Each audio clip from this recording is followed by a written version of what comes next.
இரவே உன்னை தூங்க வைக்க உந்தன் நிழலுக்கு சொடுக்கெடுப்பேன். வருட வரும் பூங்காற்றையெல்லாம் கொஞ்சம் வடிகட்டி அனுப்பி வைப்பேன்.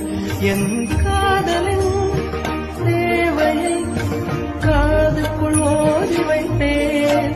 உன் காலடி எழுதிய கோலங்கள் புது கவிதைகள் என்று வைப்பேன். என்னவளே அடி என்னவளே என் இதயத்தை தொலைத்து விட்டேன். எந்த இடம் அது தொலைந்த இடம், அந்த இடத்தையும் மறந்து விட்டேன்.